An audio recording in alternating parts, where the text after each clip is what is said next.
Everyone, and welcome to Alopecia's Audacity podcast, proudly hosted by the Canadian Alopecia Areata Foundation. I'm Sarah Teskey.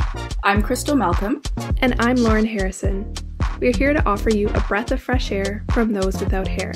Now listen, alopecia isn't easy, but we're going to challenge its audacity through our candid conversations, letting hair loss know that it cannot stop us from living our best life. We're here to empower, educate, and inspire you so that you leave us feeling confident knowing that you can be bald, bold, and free, not only on your own, but when you're surrounded by others.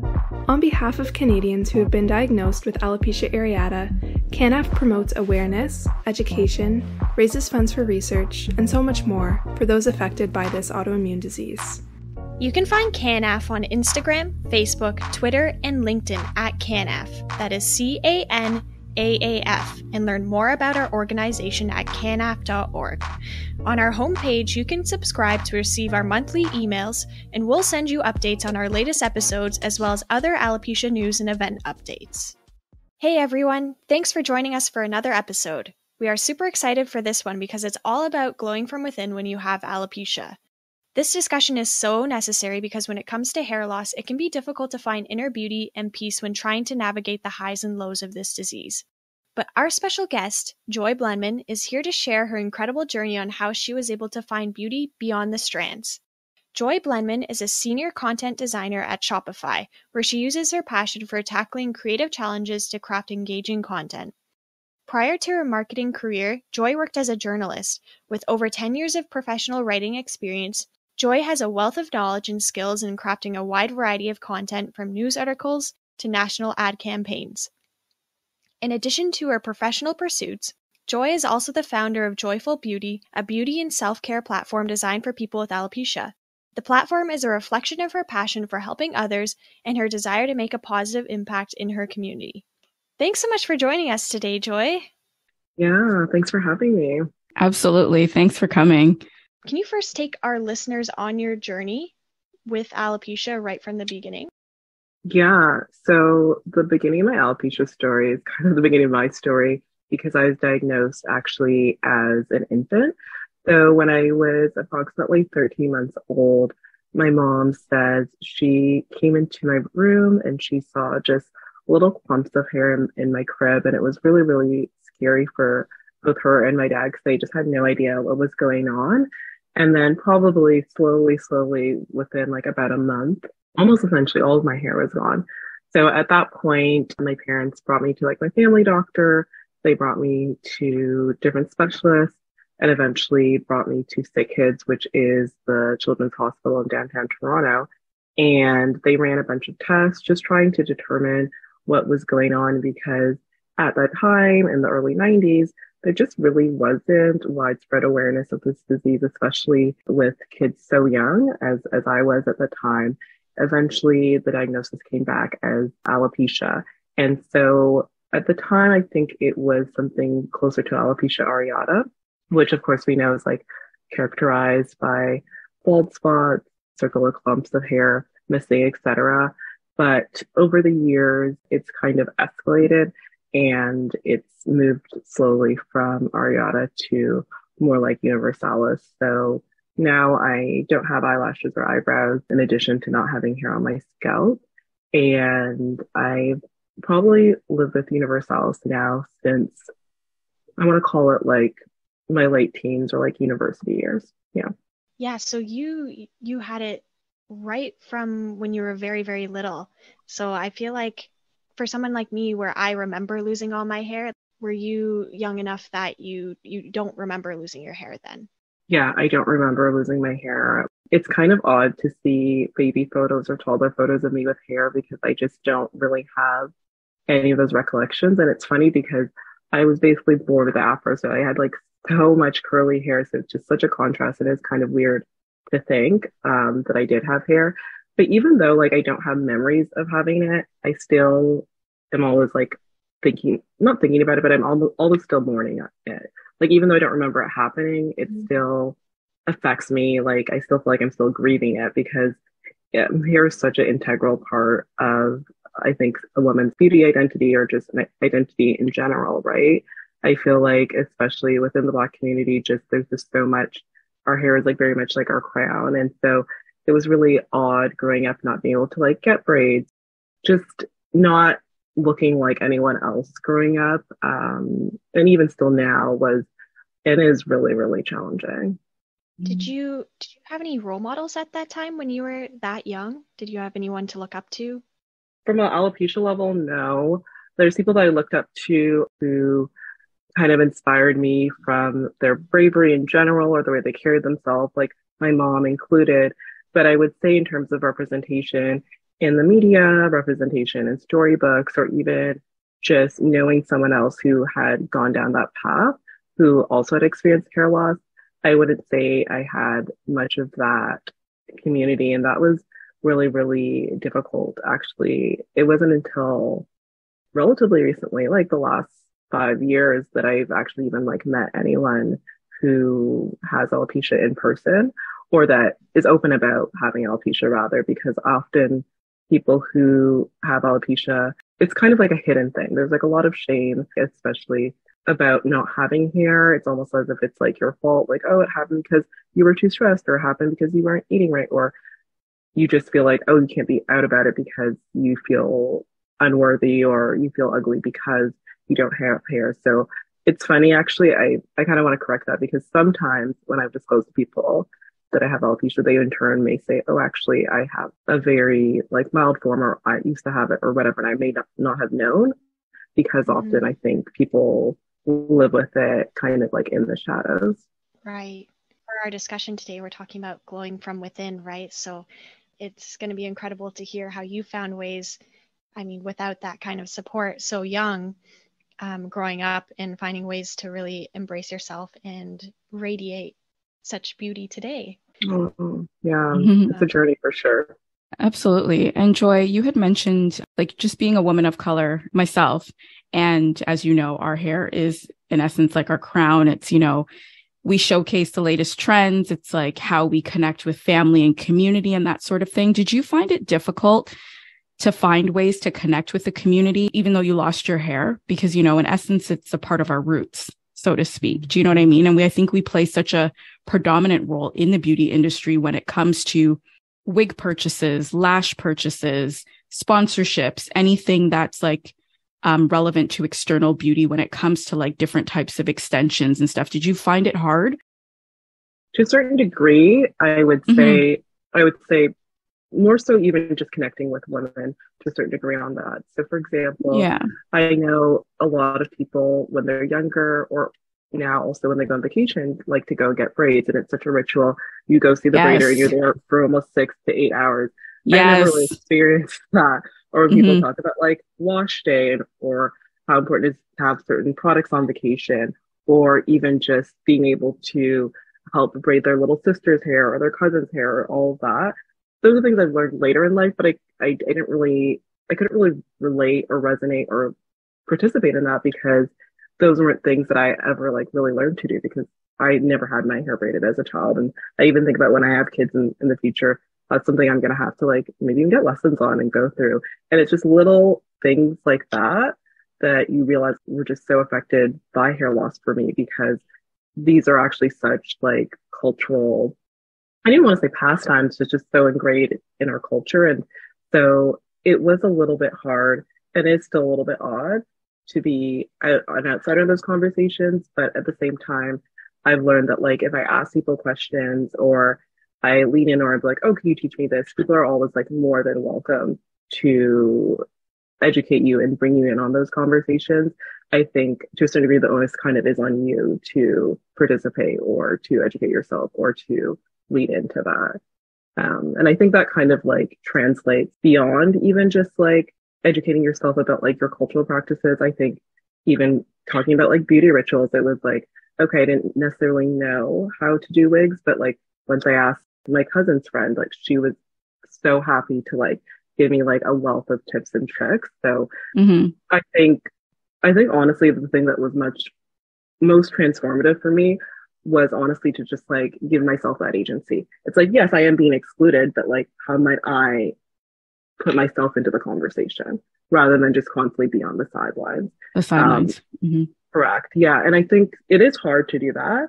It is hard, especially when you might not feel you're used to like speaking up or you're used to inserting yourself in the conversation. But like, honestly, this applies to so many things. But like, no one's going to save you except yourself, right? So you have to really go from within and take that initiative. And once you put your hand up, there's so many people out there who are willing to help you. So that's really something that's been transformative for me.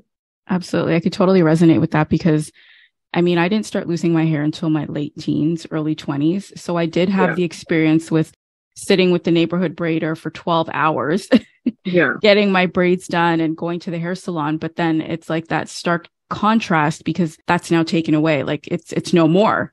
So now you have to, I had to find ways to navigate how to put on a wig and how to do my own weaves and that sort of thing. Because for me, there was a bit of shame, like going to the hair salon because it's an open concept. Everybody's talking and chatting and laughing. And then you're sitting there with, or me rather, sitting there with patches. And for me, I felt a little form of embarrassment, but I found, like you said, like people are very helpful if you're willing to put yourself out there to have that conversation and say, look, this is what I have. This is what I'm experiencing. What are ways that I can move forward in this? So in essence, we're still participating in the community. It just looks a little different. 100%. It just looks a little different. And I think that's just also an incredible thing because then you can also help other people participate in the culture and the community in different ways because you've had those experiences. Yeah. Mm-hmm, for sure. Yeah. Joy, it seems like it really gave you the chance to work on your sense of self in a unique way. What you were saying, I can imagine how it impacts your identity and the layer of unknown that comes with what you were both speaking to, those elements of what you once knew now being different. You'd have to kind of reinvent yourself and look at your situation from a new lens, right? 100%. And I think that I hesitate to use the word gift, but I would say one pro, or actually maybe let's say gift. Because I think like living with alopecia has really forced me to learn how to be more creative with things. Like obviously creative with my outward experience, but also be more creative with learning how to manage my emotions, with learning how to manage resiliency, with learning how to really sit with things that are uncomfortable because it's very uncomfortable to sit with those feelings of feeling maybe a little isolated from your community because you don't have hair, or feeling a little bit rejected because you don't look like anyone else, or whatever those feelings of uncomfortableness is. Regardless of who you are, whether you have alopecia or not, there are going to be moments in your life when you're going to feel like deeply uncomfortable. There's going to be moments when you're going to have to learn how to be resilient. And unfortunately, like I had to learn like a lot of those lessons really early, but I also say fortunately, because I feel like in turn that's allowed me to have so much more experience managing those skills. And I find that it's a lot easier for me to like thrive on change and to navigate a lot of those things. So I would say alopecia has really, really taught me to look at things from another lens, both like internally and emotionally, but also like from another lens when it comes to redefining my own perspective of beauty, which I know we'll get into a little bit more later. While we're talking about beauty, the beauty industry is another part of this that can be overwhelming and in some ways create like a toxic standard of beauty for us. Many of us strive to obtain this quote unquote look. And with alopecia, it's like we don't fit into this standard of beauty. So knowing this so intimately, Joy, can you share how you began and continue to show yourself love from within? Yeah, that's a really great question. And I would say there's no one size fits all approach from this. This is something that's actually been kind of evolved over the years for myself. But I would say one thing that really, really helped was building a deep sense of identity and confidence that actually wasn't tied to my physical appearance. Not to say that that isn't still tied to my physical appearance, isn't still tied to my confidence, but I would say the roots of it, like the tenets of it, like now ladder back to who I am as a person, to really understanding my identity. So something that really helped actually, and I think was kind of like a pivotal turning point, was when I was in university, because when I went to journalism school, I was with a lot of people who shared the same interests as me, who were really passionate about becoming the best writers possible, who were passionate about becoming incredible researchers, who are passionate about their craft. And that in turn, like, led me to get more passionate about something that I was already naturally gifted at. And as I started to do great work with my peers, that affirmed my identity as being a great writer, that affirmed me as just being an excellent communicator, being an excellent teammate, just through the projects that we did and the workshops we ran and running a newspaper. Like, I no longer felt like I had to be like, oh, I'm the bald girl. It's like, no, it's like Joy, the like incredible writer, the incredible features writer, the incredible this. That really, really, really helped. And of course, like for other people, it may not be writing. It may be sports. It may be cooking. It may be whatever. But one, that's really important, because then you get to find community with people who are going to like build you up and just encourage you. So that's something that I got from university. But also, two, it got me to build my confidence through a skill that wasn't really related to my physical appearance. And so that I was constantly getting like affirmed in that. And that helped me grow my confidence overall, you know? And so those two things, like community, developing a skill, and then also just if you wanted to continue to develop that skill outside of work or outside of school, just having a hobby so that you're not just sitting at home feeling sorry for yourself is huge. I have to say that. Like, the more that you just sit and stew with your emotions, it's important to sit with them. But if you continue to like ruminate, you're just going to feel more sorry for yourself. And that's really, it's not going to change anything. You really start to see the change from within when you make moves and like really take action. And so in a way, like I didn't really intentionally try to make that move. It just kind of happened like naturally, because I was in that environment where I had community, where I was focusing on something that was productive and gave me joy. That in turn, like, just really gave me a firmer sense of identity and allowed me to develop confidence and kind of kick-started that. So again, like, that may not be the exact formula for other people, but I would say the similar parallels would be finding community, finding a skill or something that you can really pour into, and just taking action to find those small things that like bring you joy. I totally agree. I think that's so important. You know, sometimes when we have alopecia, we feel like that is our identity. Mm-hmm. So finding something else that can reaffirm that you're more than that hair loss. You have other things that bring you meaning and joy in your life, and that you can find community in other places, like you said, that build you up, that make you feel like you. That's such a great piece of advice, Joy. Thank you for sharing that. Yeah, I'm glad that resonated. And yeah, it's so true. It's just find people and things that make you feel like you again. And of course, it may be a sense of community outside of the alopecia community. Maybe it's a sports league. Maybe again, it's a writing group. Maybe it's a running group. But then also finding people who affirm you within the alopecia community, because they also have walked in similar shoes to you and can give you that encouragement. Just meeting other people who had alopecia, which only honestly happened in the last couple of years, has been so incredible for me. And I feel like also helped me glow from within, because it was just so affirming to just see other people who were open about their hair loss, or who were able to just go in public bald, or even if they aren't able to, who were able to speak to me about these things that I often kept like secret or hidden because I didn't know how to process my emotions before. Like, that in turn was Right. so helpful. Yeah. That's awesome. Yeah, for me, I definitely had a similar experience when I was younger. Like, for me, it was sports. That was my thing that I really poured my energy into. And, you know, I built a community around the sports that I played. And it was so essential for me in glowing from within as well, because I really allowed my personality to shine outwards whenever, I would go to a dance competition. That's how I expressed myself. Yeah, that's awesome. And I think a lot of people have said similar things, whether it's dance, whether it's sports teams, just it's really, really important to find that joy from within. And like alopecia will always be a part of my identity, but I think I don't need it to be my entire identity. You know what I mean? It's like I'm living life with alopecia, Yes. rather than the alopecia running my life. It doesn't own you. It doesn't own your life. Correct. That's beautiful, Joy. What I'm hearing in that is that beauty starts from within, and that's always a helpful reminder. You mentioned that you express creativity both internally and externally, so I'd love if you shared with us and with our listeners any tips that you have on channeling your creativity in this way. I guess from an external perspective, maybe it's how you accentuate your appearance and dress up your head. Maybe it's wigs or headscarves. Yeah, for sure.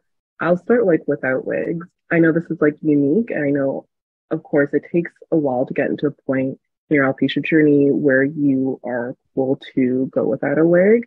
That's just where I'm at right now. It feels most natural. And so I would say probably actually in the majority of the time, I don't wear a wig anymore. I still do, and I still love being able to switch up my look. But I'll start off talking a bit about like how I accentuate it without my beauty without wearing a wig.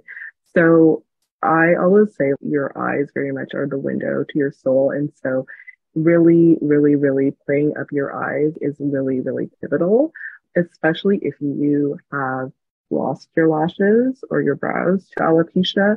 For me, it was really, really healing and really, really inspiring and fun to be able to put on lashes that made me look like my old self or just made me feel like me again. And so it took me a while, but I eventually found a couple different lash styles and lash brands that felt really natural and were easier to apply. There's one brand that I work with in particular still called Velour, and they have quite an incredible array of lashes. They actually recently won a couple awards from like Allure Beauty for just innovation and just how natural and effortless they are. So the effortless question lashes are great because they're very easy to apply because they're not overtly long. You don't have to trim them. It's just kind of a quick application and done. And they are quite fluffy and they're quite short. Something I know a lot of people who are new to makeup are worried about are putting on lashes or doing makeup that just makes them look kind of like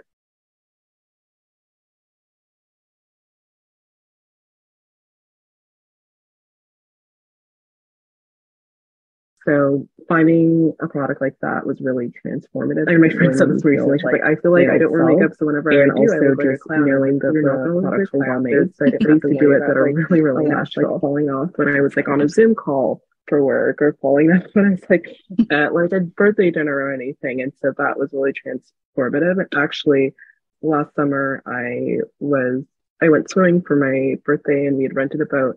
And I totally forgot that I was wearing them and I jumped in the water.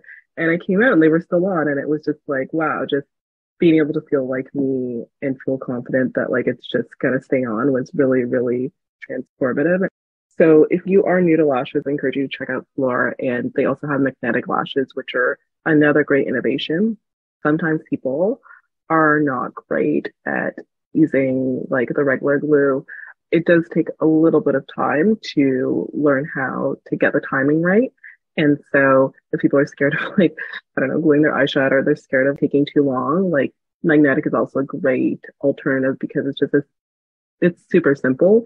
Essentially the liner is magnetic. And so the lash adhesive doubles as both like a liner and you just line your eyes.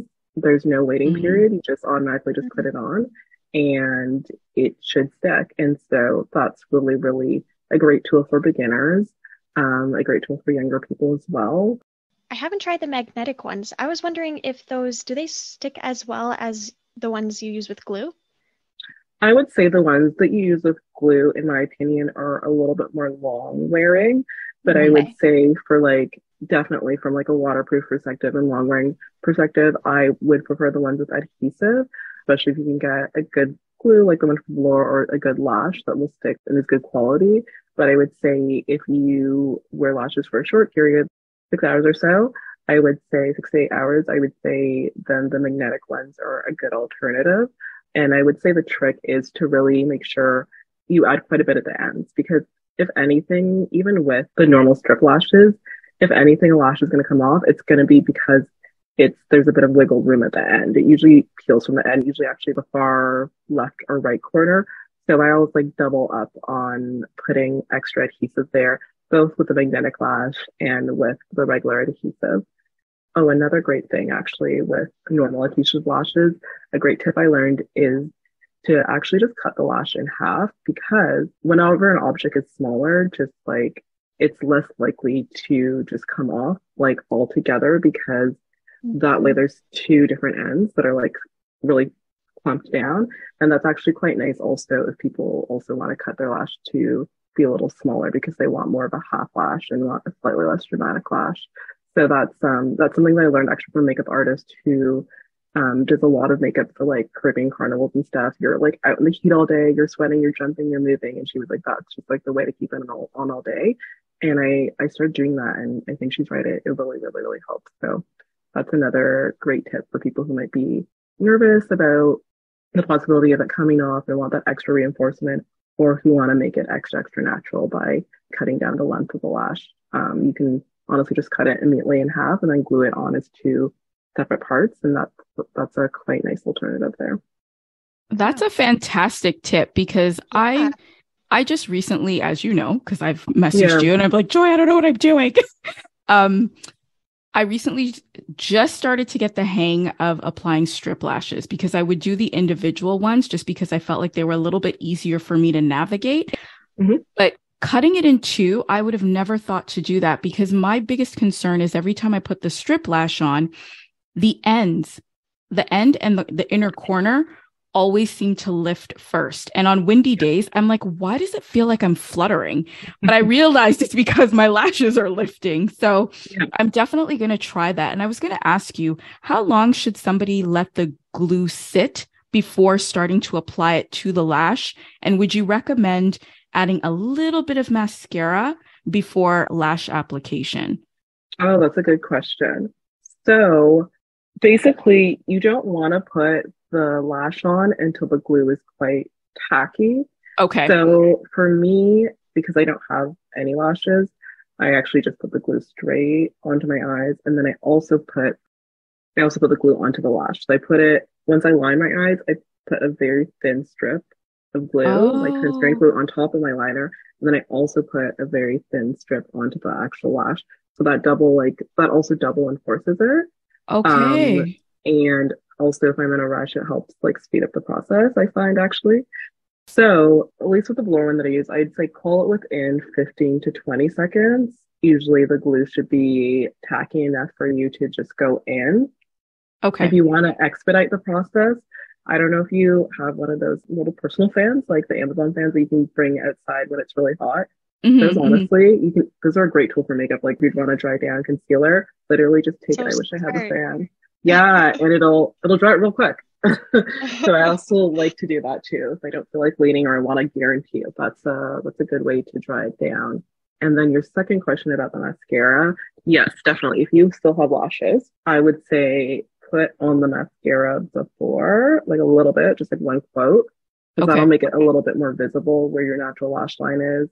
And then once the lashes are on, you can go in again, like just from the root to elongate your lashes, and it'll help blend your natural lashes in with the false lashes a little bit more as well. And also just adds like a little bit more volume, which is always like really, really nice. So I would say one coat before and then one coat once it's on, just to blend it. Again, you don't need to go too crazy because you already have like the false lashes on. So you don't need to really do more than one or two coats. But I think that's a really nice way to blend the lashes if you still have lashes. Yeah. Okay. And now, because now my brain is working, like the clocks are turning. So what's the best way to remove them? Because I'm notorious for just taking them off and I end up taking what lashes I do have left off with it, which is not smart. So what is the best way to, or most effective way to remove lashes, but still maintain the integrity of the lash band as well as the lashes itself? Oh, this is like a really good question. I wish this was like visual. But okay, so there's two things you can do. A lot of companies, I think Velour included, they have like a lash cleaner. But Okay. honestly, if you don't have access to that or you already have micellar water at home, Hmm. micellar water does a similar thing. And so what I would do is I would take a Q-tip, I would go to like the base of the lash and I would just kind of start to rub the micellar water in Okay. um along the root of it, and that'll just like start to make the glue a little bit more loose, and also simultaneously it's kind of starting to clean a little of the gunk off of it, right? Because micellar water is great at like removing dirt, removing makeup, removing Mhm. oils, so that's a great way just to take it off. And then after that you can just gently move the lash off. Honestly, if it's a good quality lash, it will withstand ripping it off because I've done that once or twice for pigmentation. I'm not gonna lie. But I would say that's like the best way to do it. And when I've had makeup artists work on me, that's what they've done. And then what you can do is you can get a spoolie. So like if you have Hmm. a spoolie already at home for your eyebrows or whatever, Hmm. and I would dip the spoolie in either the micellar water or on the lash cure liquid and just rub it along just to get all the gunk out, right? Even if you have any gunk in the actual lash, I would take, you know, those little like almost like the comb. I think it's also for eyebrows. You know, those like really, It's very fine. really fine. I was like looking around to see if I had one close to me. I would use that to clean any like dirt, debris, mascara out of the lash, right? Okay. And then you can just let the lashes sit in the case that you bought them in, if it came with a case. And I would say that's a good way to keep it clean and to take it off easily, and to also like make sure that the lashes last long because they are a little expensive, right? So if you can get as many wears as possible out of them, I think it's worth it. I actually think that's why I kind of transitioned from using some of the like the more disposable lashes that were less thick to ones with thicker bands like that, because it actually ends up being cheaper if you can wear one set of lashes like 20, 25 times Hmm. versus wearing some of the more wispy, less thick, like less well-made ones, like only once or twice. You actually get more bang for your buck. So that's a really, really good question. And it's a good way to, again, extend the life of your lashes, because if you're wearing lashes most days, like every weekend or even like every day, like it does add up. So it is really important to take care of the lashes just to keep it like affordable. Because honestly, sometimes hair loss is really expensive. So that is a really, really good question. Thank you so much. That really helped. So no more ripping off my lashes. Check. Yeah. Yes. And make sure you clean them to save money and save the lashes. Isn't it interesting that you think that not having hair would be less expensive, but sometimes it can work out to be just as much as having hair? Or If more not expensive. It more, adds up. if not more, if you're Mhm. buying a good wig, like that could run you upwards of a couple thousand, like a good human hair whole wig. So I feel like in that way, it kind of is more expensive. Yeah, for sure. And Joy, what about some of your makeup essentials? Do you have a list of top 5 that you could share? Yeah. Oh, it's so hard to just pick five. But okay, so we talked about the lashes. Again, I really like Ardell Wispies if you want a lower end option, or if you want a more sustainable long-term option, I would say any lashes from the Velour Effortless collection, I think are great. Then you're gonna want a good lash glue. I recommend the clear one. I just think it goes on a lot more natural. Some people like the black one if they already wear eyeliner, but if you don't like heavy eyeliner, I'd go with the clear one. If you don't have your brows microbladed, or even if you do, I always suggest getting a really good eyebrow pencil. I think pencil is a lot more natural for people with alopecia because then you can draw on like fine brush strokes, especially if the pencil is quite thin. I would say a thin pencil, eyebrow pencil is recommended. I really like the next one if you want like a lower end option. And then if you want like a Sephora brand option, I really like Anastasia Beverly Hills. A lot of people call her like the queen of eyebrows. She has eyebrow gels, eyebrow creams, and she's been like shaping people's eyebrows like in Hollywood for like 30 plus years. So it's a really, really good brand for those kind of brow products. I would shy away from using the dip brow, which is kind of like a pomade because it's a little thick, and because we don't have eyebrows or don't have thick eyebrows and they look a little unnatural, I used and abused that thing a couple of years ago so that you guys don't have to. So that's a good tip. Okay. So those three I would say are really, really good. A good eyeliner, because eyeliner is great because if you don't have bottom lashes, you can smudge a little bit at the bottom, just very lightly to line your eyes. And it'll kind of give a little bit of illusion that you have a bit of a bottom lash because it'll be a little bit darker under your eyes. And especially if you do it with like a cream eyeliner, that's really great because it's quite soft and it always looks a bit more natural. I love using like an angle brush, dipping it into the cream eye stuff and then just putting it underneath my eyes. I think that's a really nice way to line your eyes when you're wearing lashes and then also make your bottom lashes look like you have bottom lashes. And then I would just say anything that like really helps your skin glow. Makeup is only as good as, not only as good, but makeup always looks better when you are taking care of your skin.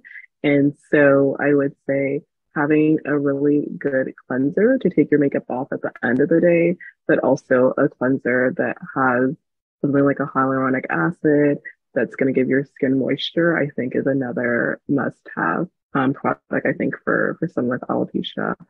Also, I also like to use a good cleanser on my head, on my scalp, actually, because I don't have hair. Like, I don't know about you guys, but like, I use shampoo sometimes. I also feel like I don't really need it because it's not like I don't have hair. So I'd rather just really be cleansing my scalp so that like moisturize, but also just so it's not like super oily.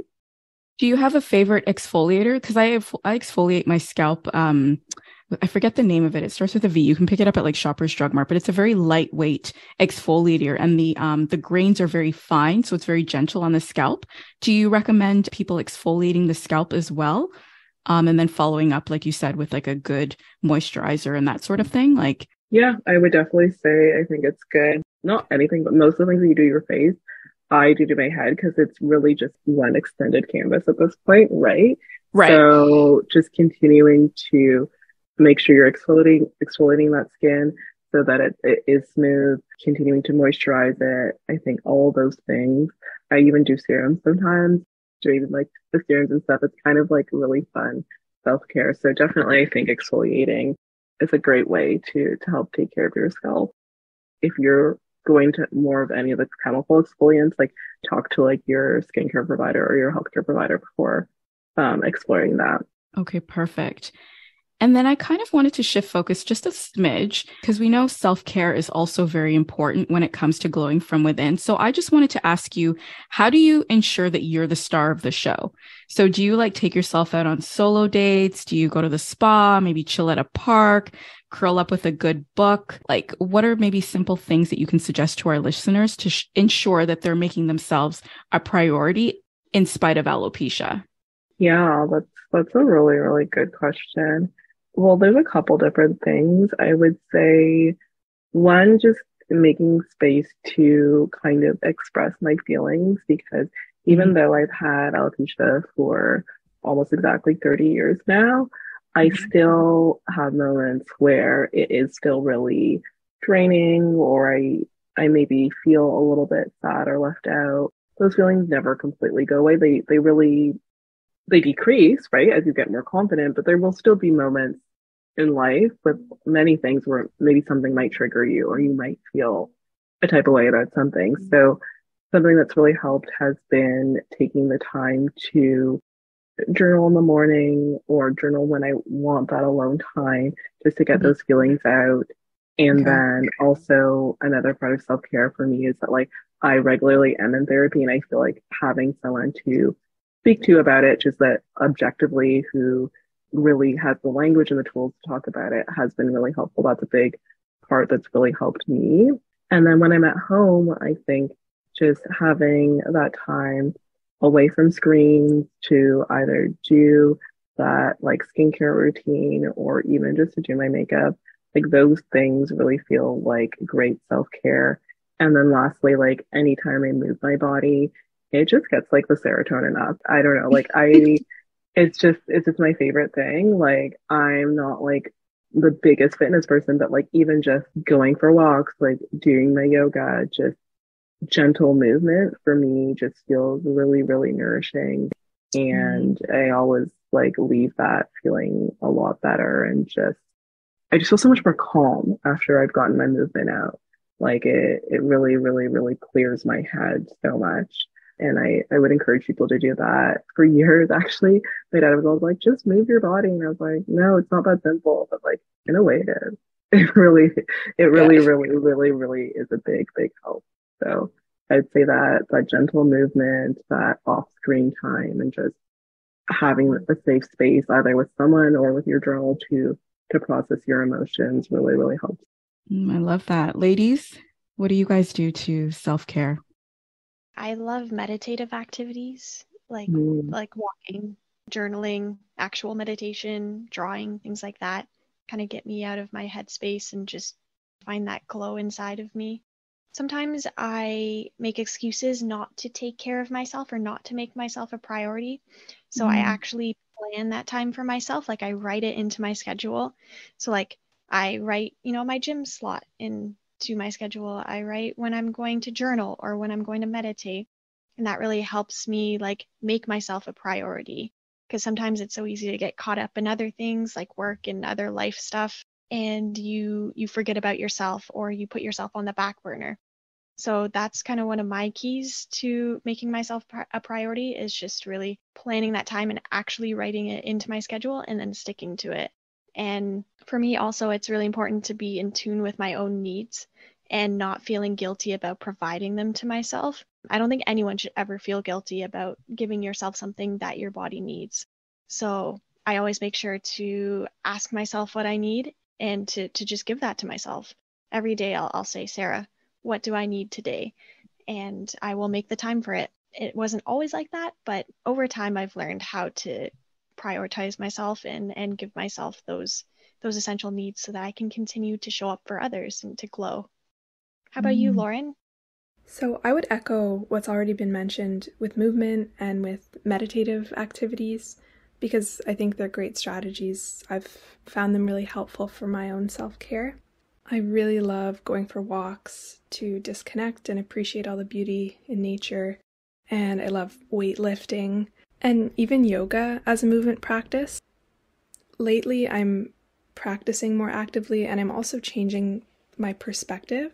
So I try to experience the class as whatever it turns out to be without expectations for myself or without a destination that I'll try to arrive to. And it ends up being a window of time where I can recharge.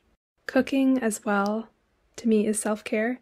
I realize it's something that I pour a lot of creativity into, and it is something that you can nourish yourself with, but I also love sharing it with others.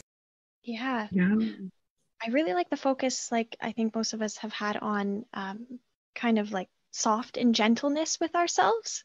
Like I feel like that's a key theme that we've heard so far. Just being kind to ourselves, having gentle moments with ourselves. I think that's so important. Crystal, what about you? Definitely the off-screen time, for sure. That is like my number one.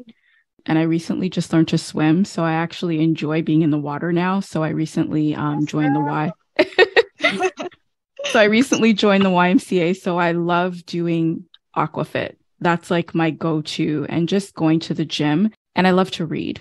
So those are kind of like my things that I do to really just self-care. And I love taking myself out on dates. That's another big thing.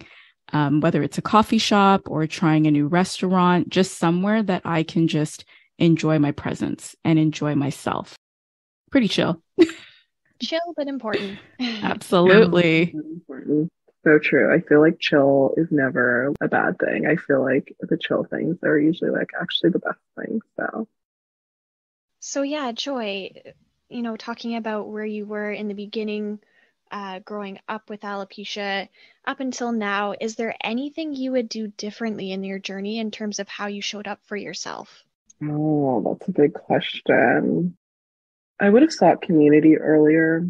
One, I just didn't fully know it was available, but I think if I had grown up knowing other people with alopecia or having a bit of a mentor or other people who could have given me tips with navigating dating with alopecia, navigating living with alopecia, navigating learning to love yourself with alopecia, and then on a practical level, learning how to like make your wigs really natural earlier. I think that would have been really, really transformative, empowering. Having more support is something that I think really was missing and something that I wish I had earlier. But I'm thankful I have it now. And I think that's why I'm so passionate about sharing the beauty tips and sharing those self-care, self-love tips, because I didn't really have that context at all growing up. And so I know how much of a wound that was for myself, and even is for other people who are new to hair loss. And so that's why I'm so passionate about it. And it feels so purposeful because it's just really practical, but also just really, really has a deep effect. That's definitely something that I wish I had or would lean into if I had the opportunity earlier. And then beyond that, just learning how to affirm myself also. So of course, again, like the external thing, having that support, like that's not something I could have necessarily controlled because I didn't have that community around me.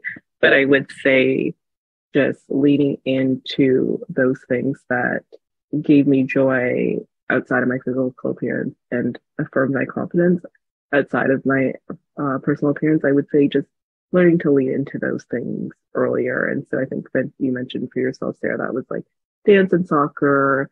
And then I would say for me, maybe that was yoga and writing. So I'd say finding community around those things, and in turn getting support from those deeper friendships around those things and developing a deeper confidence around those things is something that I kind of wish I tapped into earlier.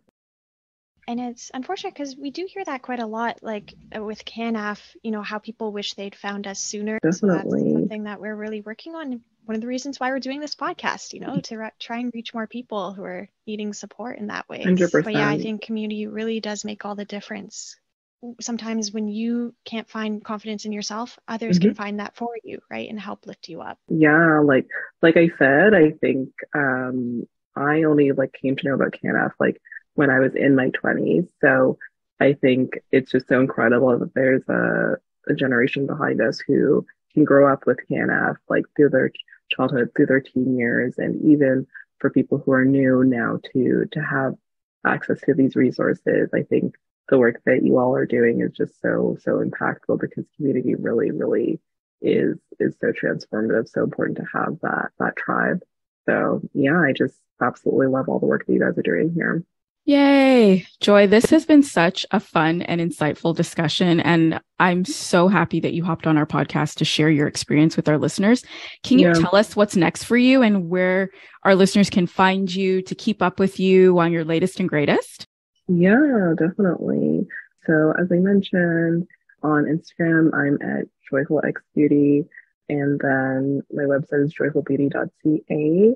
In the future, sometime later this year, I'm really excited to dive deeper into TikTok, but also to transition my website over to Shopify, because that'll allow me to really reach new audiences and also be able to sell and share some of those awesome beauty products that I've mentioned. So really excited to do that transition. That's something I'm looking forward to launching later this year. And then just continuing to take more opportunities to spread awareness and advocate for the alopecia community. I feel really thankful that within the last year, I've had opportunity to kind of do it on a wider scale on other platforms. Like last year we did Red Table Talk, and this year, most recently we did City Line. So continuing to partner with media organizations to continue to just speak about this out loud, because as we said at the top of the hour, often alopecia and talks about it are quite hidden, but there's still beauty in alopecia, and it's not something that needs to be hidden or that we need to feel shame about. And the more that we talk about things out loud, the more we eradicate that stigma and that shame. So just continuing to pour into those opportunities as they come is something that I'm looking forward to doing later this year. We love that. You're a wonderful spokesperson for all of us with alopecia. You have so much goodness and light and just knowledge to bring. So we're so excited. We're so excited to see what you have next. Awesome. Thanks for having me. Thank you, Joy. It's been incredible to have you. And to all of our listeners, thank you so much for tuning in. We're so excited to share more episodes like this, more thought-provoking conversations. So do stay tuned. We'll close with the words of Coco Chanel. Beauty begins the moment you decide to be yourself.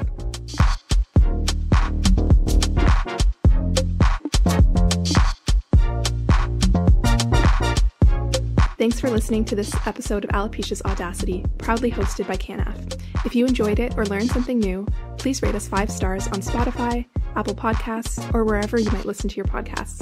Keep up with us by following our Instagram and Facebook, and subscribing to our YouTube channel at Alopecia's Audacity. We welcome any questions and comments, which can be sent to alopeciasaudacity@canaf.org.